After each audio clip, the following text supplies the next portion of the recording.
ஆண்டவராகிய இயேசு கிறிஸ்துவின் இனிதான நாமத்தினாலே உங்கள் அனைவரையும் நாங்கள் வாழ்த்துகிறோம். இந்த நாளுக்கென்று எடுத்துக்கொண்ட தேவனுடைய வார்த்தை 1 பேதுருவின் புஸ்தகம் 3ஆம் அதிகாரம் 12ஆம் வசனம். கர்த்தருடைய கண்கள் நீதிமான்களின் மேல் நோக்கமாயிருக்கிறது, அவருடைய செவிகள் அவர்கள் வேண்டுதலுக்கு கவனமாயிருக்கிறது.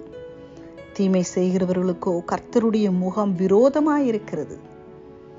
தேவனுக்கு மகிமை உண்டாவதாக. இந்த நல்ல நாளிலும் நாம் வாசித்ததான இந்த வேத பகுதி சில விஷயங்களை நம்முடைய வாழ்க்கையில் மிகவும் அழகாக தெளிவுபடுத்துகிற ஒரு வார்த்தையாக அமைந்திருக்கிறது. அது என்னவென்றால், கர்த்தருடைய கண்கள் நீதிமான்களின் மேல் நோக்கமாயிருக்கிறது. தேவனுக்கு மகிமை உண்டாகட்டும். யார் இந்த நீதிமான்கள்? ஏன் இந்த நீதிமான்களை கர்த்தர் கவனிக்கிறார் என்றார்? நீதிமான்கள் என்று சொல்லும் பொழுது தேவனுடைய பிள்ளைகள். தேவனுடைய பிள்ளைகள் என்பது தேவனுக்காக வைராக்கியம் பாராட்டுகிறவர்கள், பாவத்திற்கு விலகி தன்னை காத்து கொள்ளுகிறவர்கள், அவருடைய இரத்தத்தினாலே கழுவப்பட்டவர்கள், பாவ மன்னிப்பை பெற்றுக்கொண்டவர்கள், தீமையை விட்டு விலகுகிறவர்கள், உண்மையாக தேவனுக்கு முன்பதாக சாட்சியோடு வாழுகிறவர்கள். இவர்கள்தான் நீதிமான்கள். இப்படிப்பட்ட நீதிமான்களுடைய வாழ்க்கையை கர்த்தர் எப்பொழுதுமே பார்த்து கொண்டே இருக்கிறாராம்.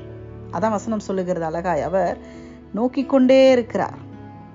அவருடைய கண்கள் நீதிமான்கள் என்ன செய்கிறார்கள் என்று அவர் கவனித்து கொண்டே இருக்கிறாராம். அப்படி கவனித்து கொண்டு இருக்கிற பட்சத்துல அவர்களுடைய வேண்டுதல்களுக்கு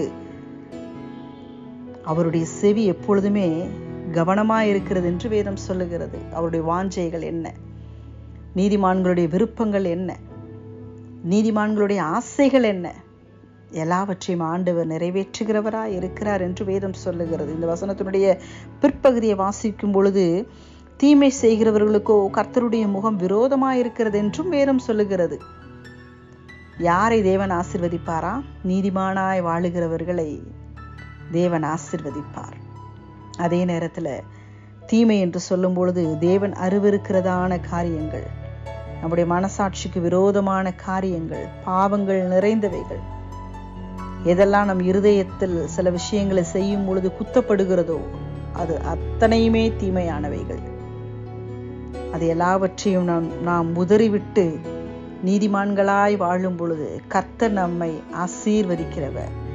உண்மையாகவே நம்முடைய வேண்டுதல்கள், நம்முடைய விருப்பங்கள், நம்முடைய ஆசை எல்லாவற்றையுமே கர்த்தர் அறிந்து நம்முடைய வாழ்க்கையில் இன்னதென்று நமக்கு தேவை என்பதை அவர் புரிந்து கொண்டு நமக்கு உதவி செய்கிறதான அன்பின் தெய்வம்.